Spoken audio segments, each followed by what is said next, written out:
Welcome to Daily News Updates by the Shipping Tribune. Here we bring to you the latest maritime daily news in a concise short-form video format, a first-of-its-kind initiative in the shipping industry.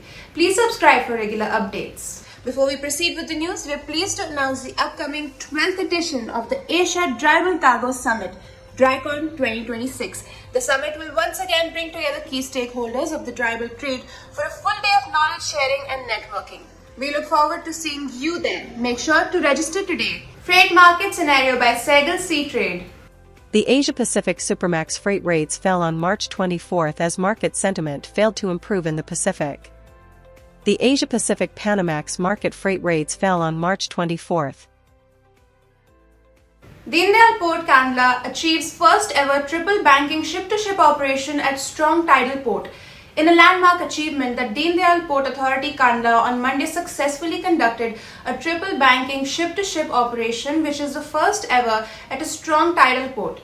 According to an update on X, a Cape-sized vessel discharged 117,000 tons to a transshipment vessel, followed by a tandem transfer of 77,000 tons onto a Panamax vessel. Earlier on March 13th, Dindayal Port Authority Kandla informed that it has geared up to handle 22 vessels in the next 3 days amid an expected surge in incoming vessels. DPA Kandla wrote on X on Friday, going to handle 22 vessels in the next 72 hours. India's iron ore imports set to hit 7-year high in 2025 to 2026.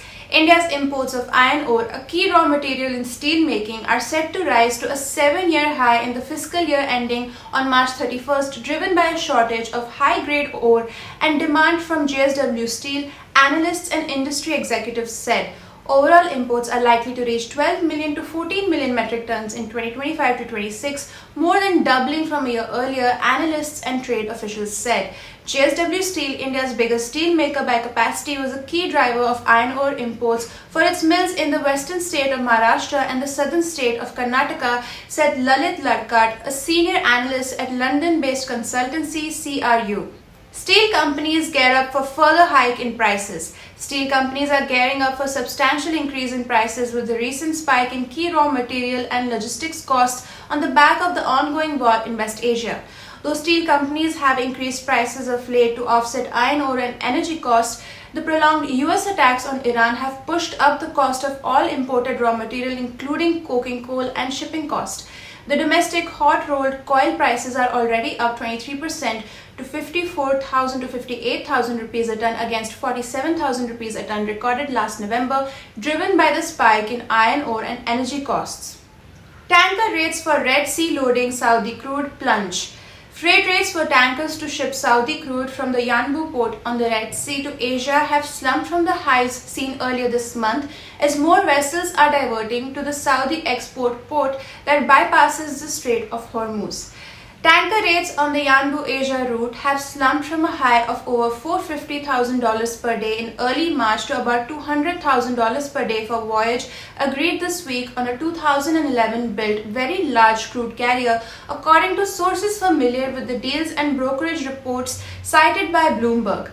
With the Persian Gulf Asia route effectively closed for most crude, especially the one from Saudi Arabia, the Yanbu port has become the go-to place for tankers to remain busy in the trade to ship crude from the Middle East to its key export region, Asia.